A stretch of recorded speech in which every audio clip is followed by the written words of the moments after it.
구약성경 레위기 19장 2절 말씀입니다. 제가 가지고 있는 성경으로는 175면에 있습니다. 구약성경 175면을 여러분께서 열어주시면 감사하겠습니다.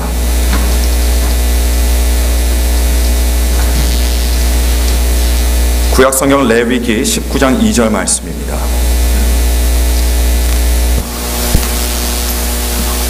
레위기 19장 2절 말씀 제가 봉독해 드리겠습니다. 너는 이스라엘 자손의 온 회중에게 고하여 이르라. 너희는 거룩하라. 나 여호와 너희 하나님이 거룩함이니라. 아멘. 우리는 신앙생활을 하면서 거룩이란 말을 성경에서 굉장히 많이 보게 됩니다. 거룩한 백성, 거룩한 사람, 거룩한 나라, 거룩한 단, 거룩한 날, 거룩한 언약, 거룩한 산, 거룩한 말씀, 이외에도 따져보면 거룩과 관련된 말들이 얼마나 많은지 모릅니다. 제가 방금 읽어드린 본문만 하더라도 비록 짧은 구절이지만 이 구절에 거룩이라는 단어가 2번이나 사용되어지고 있습니다. 그리고 거룩이라는 말이 2번이나 들어가 있는 이 본문 말씀은 레위기 전체를 대표하는 레위기에서 가장 중요한 핵심적인 성경 구절로 뽑히는 그런 구절입니다. 그러니 그만큼 성경이 강조하고 있는 것이 여러분 무엇이겠습니까? 바로 거룩이라고 하는 사실입니다. 성경이 거룩을 강조하는 이유는 간단하게 요약하자면요, 2가지 이유 때문입니다. 첫 번째 이유는 하나님께서 거룩하시기 때문입니다.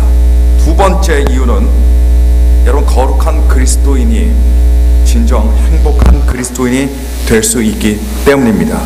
사탄은 이 개념을 거꾸로 뒤집어서 거룩은 행복의 장애물이요 부담이라고 우리들에게 그렇게 속삭입니다. 그래서 거룩과 상관없는 자유로움으로 인생의 기쁨을 누리라고 우리를 유혹하지만, 그러나 하나님의 거룩함이 없는 인생은 곧 방탕한 인생이 되고 자신을 망가뜨리는 저주의 사슬이 될 수밖에 없습니다. 하나님께서 우리들에게 거룩을 요구하시는 이유는 거룩을 추구하는 삶이 진리를 추구하는 삶이요, 그런 삶이 진정한 기쁨과 행복을 추구하는 삶이 되기 때문입니다. 이런 이유 때문에 건강하고 온전한 신앙생활에 있어서 여러분 빠져서는 안 될 것이 무엇이겠습니까? 바로 거룩에 대한 열망과 거룩에 대한 추구입니다. 하지만 한 가지 문제가 있다면요, 많은 사람들이 거룩에 대해서 확실하게 잘 알지 못한다고 하는 그런 사실입니다. 정확히 거룩이 무엇이고 거룩한 삶을 어떻게 살 수 있는지 잘 모르는 경우가 종종 있습니다. 게다가 설상가상으로 사람들은 거룩에 대한 편견 또한 가지고 있어서 그 편견이 성도가 거룩한 삶을 살아가는데 또 이 거룩이라는 것을 이해하는데 장애물로 작용하고 있다라고 하는 그런 사실입니다. 대개 일반 사람들의 관념에는 거룩이라고 할 때는 무엇을 생각하겠습니까, 여러분? 어떤 옳은 일을 하는 것을 거룩이라고 생각할 때가 많습니다. 물론 좁은 의미에서, 소극적인 의미에서 본다면 그것은 틀린 말이 아닙니다. 불의를 행하면서 불법을 행하면서 거룩하게 될 사람은 아무도 없습니다.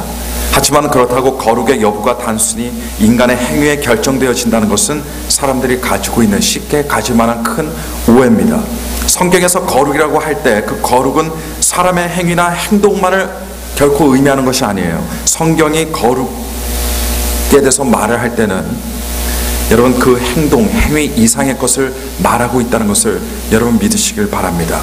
만일 교회 안에서 거룩이라는 것을 그저 굉장히 단순하게 오직 행위와 연관시켜 생각해 버리게 되면요, 사람들은 어떤 함정에 빠지게 됩니까? 예수님 당시에 만연해 있던 율법주의의 함정에 빠져버리게 됩니다. 예수님 시대 바리새인들을 비롯한 많은 사람들이 올바른 행위로 그리고 율법의 조항들을 지킴으로 인해서 하나님의 의를 얻으려고 했고, 그리고 거룩한 삶을 추구하려고 했다는 것을 잊지 마시길 바랍니다. 하나님께서 오늘 본문 말씀을 통해서 너희는 거룩하라 라고 말씀하셨을 때는 우리 하나님께서는 단순히 너희는 율법을 잘 지켜라 이런 차원에서 말씀한 것이 아니라는 겁니다. 그래서 이 시간에는 거룩이 무엇을 의미하는 것이고 과연 어떤 삶이 거룩한 삶을 사는 것인가를 함께 알아보는 그런 시간을 갖도록 하겠습니다. 자, 그렇다면 여러분 거룩이 무엇일까요? 거룩의 의미가 무엇이겠습니까? 우선 거룩이라고 할 때 그것을 단 한마디로 표현한다고 하면요, 그것은 다른 것을 의미합니다. 그래서 거룩의 핵심 개념이 뭐냐? 바로 이 다름이라고 하는 데 있습니다. 뭔가가 다르니까 여러분 뭔가가 자연스럽게 차별화가 되는 거예요. 뭔가가 다르니까 저절로 다른 것들과는 구별이 되는 겁니다. 자, 이 말은 뭐냐? 이 말은 달라지지 않고서는 아무도 결코 거룩해질 수 없다라고 하는 겁니다. 우리 성경에는 이 다르다라는 것이 얼마나 중요한지 몰라요. 구약 시대에 하나님께서는 이스라엘 백성들이 다른 여타의 민족들과는 전혀 다른 민족이 되기를 원하셨습니다. 그래서 이스라엘 백성들이 가지고 있는 이 다른 점, 다른 것 때문에 다른 민족과 차별화가 되고 다른 민족과 구별이 되는 그런 민족이 되기를 원하셨습니다. 고로 이스라엘 백성이 거룩한 삶을 추구한다는 것은 결국 무슨 삶을 추구한다는 말입니까? 바로 다른 모든 사람들, 다른 모든 민족들과의 다른 삶을 추구하는 것을 말하고 있습니다. 노아의 시대에 하나님께서는 사람의 죄악이 세상에 관영함을 보셨고 사람들의 마음의 생각들이나 계획들도 언제나 악했던 것을 보셨습니다. 창세기 6장 6절 말씀을 보시게 되면요, 오죽이나 했으면 하나님께서 땅 위에 사람 지으셨음을 한탄하시고 그리고 마음에 근심하셨다라고 기록하고 있겠습니까? 그런데 바로 2절 다음의 내용을 보니까 성경은 이렇게 기록하고 있습니다. 노아는 여호와께 은혜를 입었더라. 그리고 그 다음 절을 보니까 왜 노아가 하나님의 은혜를 입었는지 밝히는데요, 노아는 의인이요 당세 완전한 자라 그가 하나님과 동행하였으며 라고 이렇게 말하고 있습니다. 이 말이 무엇을 의미합니까?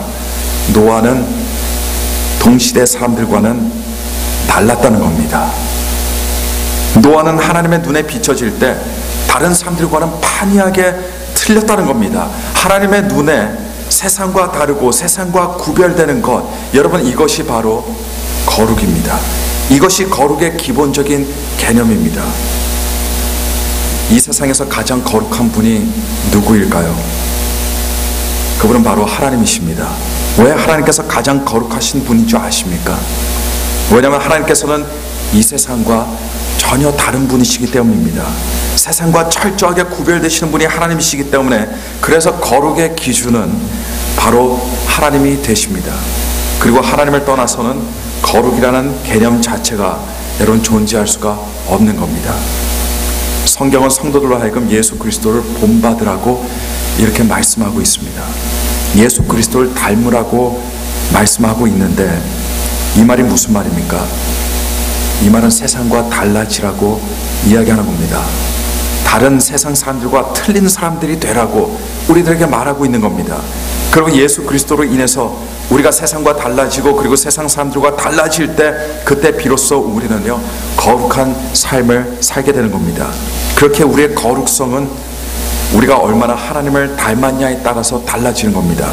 거꾸로 표현하자면, 뒤집어서 생각하자면 우리의 거룩성은 우리가 세상과 얼마나 다른가 그리고 얼마나 세상과 구별되는지에 따라서 거기에 따라서 달라지게 되는 겁니다.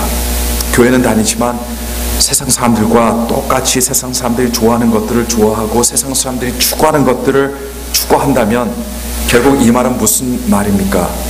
그 사람은 거룩함이 없는 세상 사람이라는 그런 말밖에 되지는 않습니다. 자, 대략 거룩하다는 것이 무엇인지 살펴보았으면요, 이제는 어떻게 세상 사람들과 다를 수 있고 그리고 어떻게 그들과 다르게 살아갈 수 있는지 함께 살펴봐야 됩니다. 그리고 이런 질문들에 대한 답변을 우리는 구약성경 레위기에서 보다 구체적으로 찾아볼 수가 있습니다. 출애굽기에서는 어떻게 하나님께서 이스라엘 백성들을 애굽의 노예 생활과 노예 신분에서 구원해 주셨고 어떻게 그들을 인도해 내셔서 하나님의 백성으로 삼아 주셨는가를 보여주는 책이라면, 출애굽기 바로 그 다음 따라 나오는 레위기는 어떤 책일까요? 레위기는요, 무사히 출애굽한 이스라엘 민족이 어떻게 세상과 어떻게 다른 이방 민족들과 철저하게 구별되는 거룩한 하나님의 백성이 되는지에 대해서 알려주는 책이라고 할 수가 있겠습니다. 그렇다면 하나님께서는 어떻게 이스라엘 백성들을 다르게 만드셨을까요? 어떻게 이스라엘 백성들을 다른 민족들과 구별을 시켰을까요? 이것을 살펴보기 위해서 우리는 하나님께서 세우신 제사장들을 유심히 살펴봐야 됩니다.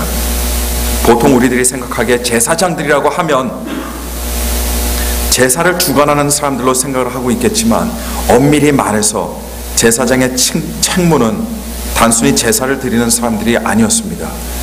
그들은 이스라엘 백성들로 하여금 세상과 다른 거룩한 백성들로 살아가게끔 하는 그런 책무를 가지고 있던 사람들이 제사장들이었습니다. 그러니까 하나님께서 이스라엘 백성들을 거룩한 하나님의 백성으로 삼기 위한 방편으로 제사장들을 세우시고 그들을 통해서 이스라엘 백성들이 다른 민족이나 나라와는 구별된 거룩한 백성으로 살아나갈 수 있도록 하셨다는 겁니다. 그래서 우리는 제사장들이 담당하던 직무들을 살펴볼 때 하나님께서 말씀하시는 거룩한 삶이 무엇인지, 구분되는 삶이 무엇인지, 구별되는 삶이 무엇인지 깨달을 수 있게 된다는 그런 말씀입니다. 제사장들의 책무를 레위기를 통해서 살펴보면요, 크게 세 가지로 나누어서 우리는 볼 수가 있습니다. 첫 번째, 제사장들의 직무는 이스라엘 백성 가운데 거룩한 공간을 확립하고 그 거룩한 공간을 무슨 일이 있어도 지키는 일이었습니다. 그렇다면 그 거룩한 공간이 무엇을 말하는 것일까요, 여러분? 그 거룩한 공간이란 바로 하나님의 성막을 말하고 있습니다. 이스라엘 백성이 광야에 있을 때 그들만의 땅이 없이 돌아다녀야 했기 때문에 그 사람들은 하나님의 성전을 지을 수가 없었습니다. 그래서 하나님께서는 그들로 하여금 성전 대신에 뭘 짓게 만들었습니까? 성막을 짓게 하시고 제사장들에게 그 성막을 거룩하게 지키도록 명하셨습니다. 그 성막을 보시면 크게 두 개의 공간으로 나눌 수 있는데요, 하나는 지성소라고 부르는 곳입니다. 지극히 거룩한 곳이라고 해서 지성소라고 부릅니다. 여기에는 하나님의 언약궤가 놓여져 있던 곳이었고 바로 여기에 하나님의 임재가 있던 곳으로 그 누구도 들어갈 수 없던 곳이었습니다.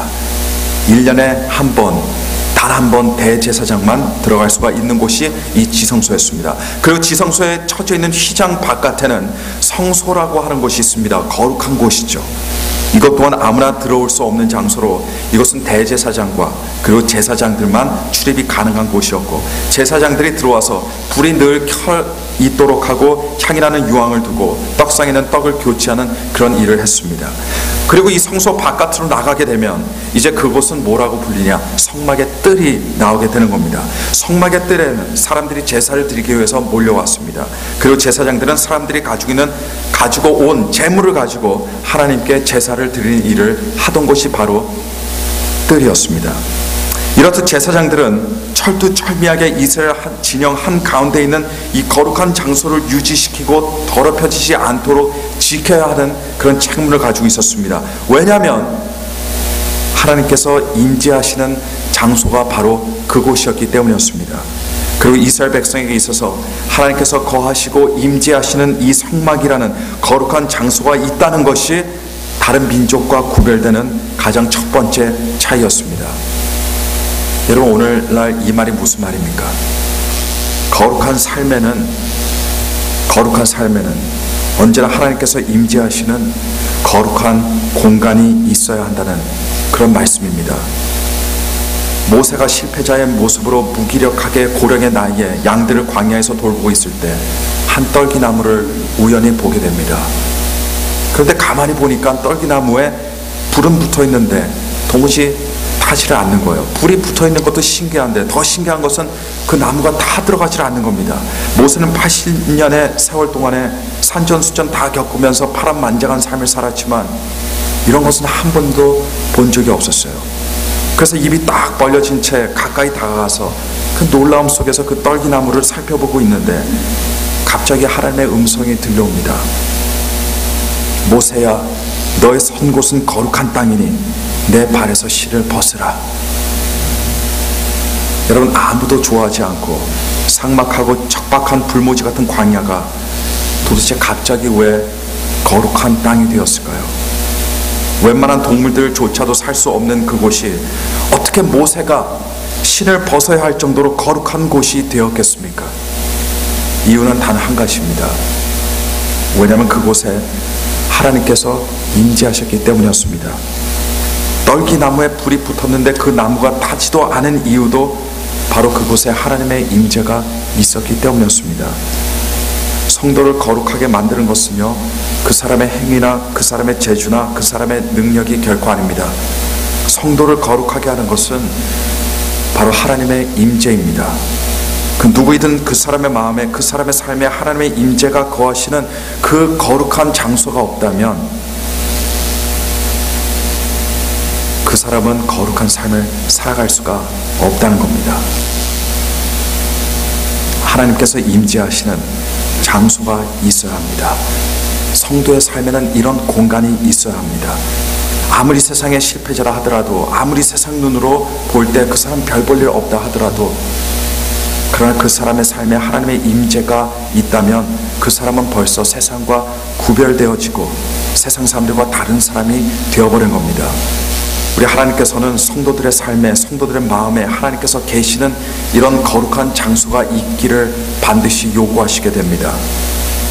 그리고 그 장소에서 하나님께서는 그 사람을 만나주시고, 그 장소에서 하나님께서 은혜를 베풀어 주시고, 그 장소에서 우리 주님께서는 축복해 주십니다. 이런 거룩한 공간이 우리 마음에 없고 우리 삶에 없다면 우리는 세상 다른 사람들과 구별될 일이 없습니다. 다를 것이 하나도 없게 되는 겁니다. 그리고 이런 공간을 갖게 되면요, 우리는 이 거룩한 공간을 유지시키고 지킬 수가 있어야 됩니다. 아무리 세상에 큰일이 나고 슬픔과 좌절과 근심이 마치 쓰나미가 되어서 우리 마음에 밀려 들어와도 우리 주님께서 계시고 하나님의 보좌가 우리 마음과 우리 삶에 있을 때 우리는 언제나 세상과 다른, 세상 사람들과 구별되는 그런 거룩한 사람이 될 수 있다는 것을 오늘 시간 믿으시기를 간절히 축원합니다. 두 번째로 제사장이 이스라엘 민족이 다른 민족들과 구별되기 위해서 맡았던 책무는 거룩한 장소뿐만 아니라 거룩한 시간을 모든 이스라엘 백성들로 하여금 지키도록 하는 일을 담당했습니다. 이 거룩한 시간이란 무엇을 의미하는 것일까요, 여러분? 레위기 23장서부터 25장을 보시면 하나님께서는 여러 절기들을 제정해 주시는 그런 장면들을 우리는 볼 수가 있습니다. 그 절기들은 안식일, 유월절, 무교절, 초실절, 오순절, 나팔절, 속죄일, 그리고 초막절을 말하고 있습니다. 이 절기들은 다른 민족에게는 있지 않은 하나님께서 이스라엘 백성들에게만 제정해 주신 특별하고 고유한 거룩한 시간이었습니다. 그런데 이런 절기들을 하나님께서 제정하신 이유가 있어요. 그것은 이스라엘 백성들로 하여금 하나님께서 그들을 위해서 그들에게 행하신 그 놀라운 일들을 바로 이 절기들을 통해서 기억하고 하나님을 그들의 하나님으로 인정하는 시간을 갖도록 하기 위해서였습니다. 지난 날을 돌아볼 때 많은 사람들이 과거 어느 한때에 이런저런 작고 혹은 큰 간증거리들을 한두 가지씩은 다 가지고 있을 겁니다. 그런데 그런 은혜를 체험한 사람들에게는 어떤 거룩한 의무가 주어지게 됩니다. 그 의무는 바로 시간이 지나도 그것을 기억하고 그 과거의 기억을 통해서 하나님을 인정하고 하나님께 감사하며 하나님과의 관계를 가꾸어 나가는 일이 바로 성도가 가지고 있는 거룩한 책임입니다. 부부관계의 위기를 맞이하는 많은 부분들도 그들의 관계를 개선시키기 위해서 상담가들에게 처방받는 가장 기본적인 것이 무엇인지 아십니까? 서로를 향해 뜨거운 사랑의 열정을 가지고 있을 때를 다시 돌아보게 하고 그것을 다시 기억하게 하는 그런 일입니다. 요한계시록 2장에 주님께서 에베소 교회에 보내시는 편지에 그들에게 뭐라고 당부를 하셨습니까? 첫사랑을 다시 회복하라고 말씀하셨습니다. 하지만 어떻게 첫사랑을 다시 회복합니까? 바로 첫사랑을 다시 회상하고 기억하는 일로 첫사랑을 회복하는 일을 시작하는 겁니다. 사랑하는 사람에게 있어서 사랑이 시작되는 그 순간만큼요, 기분 좋고 짜릿한 시간은 없을 겁니다. 하지만 사랑의 시작보다 더 중요한 것이 있다면 그것은 사랑을 지키는 일입니다. 사랑을 지키지 못하면 그 사랑의 시작이 아무리 아름다웠어도 아무리 눈물 날 만큼 감동스러웠어도 별로 의미가 없어지는 거예요. 그 의미가 다 퇴색되어 버리고 맙니다. 그리스도인들도 마찬가지입니다. 그리스도인들은 하나님의 사랑을 지킬 수 있어야 됩니다. 믿음을 지킬 수 있어야 됩니다. 거룩한 그리스도인들에게는 하나님께서 임재하시는 거룩한 공간도 있어야지만 동시에 하나님에 대한 자신의 그 사랑을 지키고 믿음을 지키고 소망을 지킬 수 있는 거룩한 시간을 반드시 가질 수 있어야 됩니다. 하나님을 예배하는 시간, 하나님께 기도하는 시간, 하나님의 말씀을 묵상하는 그런 거룩한 시간이 있어야 한다는 겁니다. 구약의 인물들은 하나님의 큰 은혜를 받고 나서 그들은 그냥 가지 않고 시간을 내었습니다. 그리고 그곳에다가 하나님을 위한 단을 쌓은 모습을 우리는 자주 볼 수가 있습니다. 그 단을 쌓는 순간은 이미 그 사람이 경험했던 하나님의 은혜는 과거지사가 되었어요. 하지만 그 단을 쌓고 또 하나님을 예배함으로 하나님의 도우심을 기억하고, 그리고 또 나중에라도 그 단을 통해서 하나님께서 하신 일들을 기념하고 하나님을 인정하는 시간을 갖기 위해서 구약의 인물들은 단을 쌓았습니다. 전도서 말씀을 보니까 이런 말씀이 있습니다. 너는 청년의 때에 너의 창조주 하나님을 기억하라라고 말입니다. 근데 사실 창조주 하나님을 기억하는 일은 청년의 때만 있어야 하는 것이 아닙니다. 우리 일평생 살아가는 삶 속에 있어야 할 줄로 믿습니다. 하나님을 기억하는 시간을 갖지 않는 거룩한 그리스도인들은 단 한 사람도 있을 수가 없어요. 우리가 주일을 성수하여 하나님께 예배드리는 이유들 중에 하나도 여러분 바로 여기에 있습니다. 하나님만을 위한 거룩한 시간을 따로 만들고 그 거룩한 시간에 정기적으로 하나님을 기억하고 하나님을 인정하기를 작정하고 그것을 스스로 약속해서 그것을 지키는 것이 무엇입니까? 가장 기본적인 것이 우리의 주일 성수입니다. 모든 우리의 삶에 하나님께 드리는 그 거룩한 시간이 존재한다는 것은 바로 이 세상 사람들과 우리를 구별시키는 또 다른 지표가 된다는 것을 오늘 시간 믿으시기를 바랍니다. 마지막으로 이스라엘 백성을 거룩하게 해야 하는 제사장의 직무는 이스라엘 백성들의 거룩한 신분을 유지하는 그런 일이었습니다. 이스라엘 백성의 신분이 무엇이었겠습니까? 그들은 하나님께 속한 하나님의 백성들이었습니다. 그리고 축복의 그런 신분은 오직 하나님과의 믿음의 관계를 통해서만 얻어지게 되었습니다. 간혹 옛날 세계 동화를 대하다 보면 어떤 선한 사람이 기이한 존재를 만나서요, 말 그대로 세상 사람들이 말하는 그대로 땡 잡는 경우를 우리는 자주 볼 수가 있습니다. 예를 들면 금도끼가 은도끼가 바로 그런 이야기들 중에 하나예요. 평범한 나무자루로 된 평범한 도끼를 잃어버린 착한 나무꾼은 얼마든지 다른 사람들처럼 거짓말할 수도 있는데도 거짓말하지 않습니다. 진실을 말해서 그의 선함과 정직성을 어떤 알지 못하는 신적인 존재에게 보여주게 됩니다. 그리고 그 결과 그 사람은 금도끼와 은도끼를 받는 그런 일이 바로 이런 동화에 기록되어 있습니다. 그런데 그 나무꾼과 그 나무꾼에게 금도끼와 은도끼를 주었던 그 신적 존재, 흔히 우리가 말하는 산신령이라고 하죠. 동화에서 나오는. 여러분, 그 두 사람의 관계가 어떤 관계입니까? 아무 관계도 없어요. 말 그대로 남남입니다. 그리고 이 나무꾼이 금도끼와 은도끼를 축복으로 받을 수 있었던 요인은 그 관계와는 아무 상관없이 그저 그 사람의 선함과 정직함 때문이었습니다. 하지만 여러분, 이스라엘 백성은 다릅니다. 그것은 동화 속에서나 일어난 일이에요. 실제 영적인 진리는 그렇지 않습니다. 이스라엘 민족이 하나님의 축복을 받을 수 있었던 1차적인 이유는요, 그들이 선하고 착하기 때문이 아니었습니다. 바로 하나님과의 그들 간의 믿음의 관계였기 때문이었습니다. 그 믿음 때문에 이스라엘 백성들은 하나님께 속한 백성이 되었고, 그리고 하나님은 그들의 하나님이 되어주신 겁니다. 그리고 계명을 지키는 일은 바로 그런 토대 위에서, 그런 믿음 위에서, 관계 위에서 이루어져야 하는 그런 일이었습니다. 그러니까 이스라엘 백성들에게서 가장 중요한 것은 무엇입니까? 그건 하나님과의 관계입니다. 이런 하나님과의 관계가 유지될 때 그들은 세상과 다른 거룩한 하나님의 백성으로 살 수가 있었는데요. 그런데 그 관계가 깨어지고 그 관계가 어긋나는 일들이 벌어지기도 했습니다. 왜 그렇습니까? 바로 그들의 죄 때문이었습니다. 이런 이유 때문에 이스라엘 백성은 영구적이 아니더라도 일시적으로나마 죄의 문제를 해결해 주는 것이 필요했는데 그것이 바로 제사였습니다. 그리고 제사장들은 시도 때도 없이 죄를 짓는 이스라엘 백성들이 제사를 통해서 하나님의 용서함을 받고 하나님께 속한 하나님의 백성이라는 이 거룩한 신분을 지키고 유지하게끔 하기 위해서 하나님께 매일마다 제사를 드리게 된 겁니다. 세상과 그리스도인들이 다를 수 있는 이 중요한 요인은요, 단순히 세상 사람들은 죄를 짓고 그리스도인들은 죄를 짓지 않기 때문이 아닙니다. 여기에 모이는 분들이 선한 나무꾼들이기 때문에 우리가 하나님의 자녀들이 된 것이 아니에요. 왜냐하면 그리스도인들도 계속 죄를 짓기 때문입니다.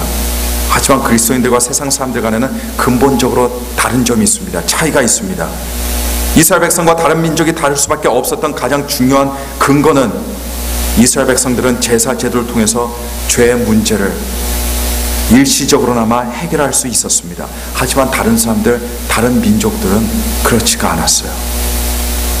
마찬가지로 세상 사람들과 그리스도인들의 본질적인 차이점은 세상 사람들은 죄의 문제를 해결받지 못한 사람들이지만 그러나 그리스도인들은 그 문제를 예수 그리스도의 보혈로 말미암아 십자가 위에서 하나님께 드려진 예수님의 피의 제사로 말미암아 영구적으로 해결받아서 하나님의 자녀가 된 사람들이라는 것을 믿으시길 바랍니다. 그래서 사도 바울의 말처럼요, 더 이상 그리스도인에게는 죄에 대한 정죄함이 없는 겁니다. 죄는 짓고 살아갈지라도 죄에 대한 정죄함은 없습니다. 하지만 모든 거룩한 그리스도인의 삶에 빠지지 않고 존재하는 것이 있습니다.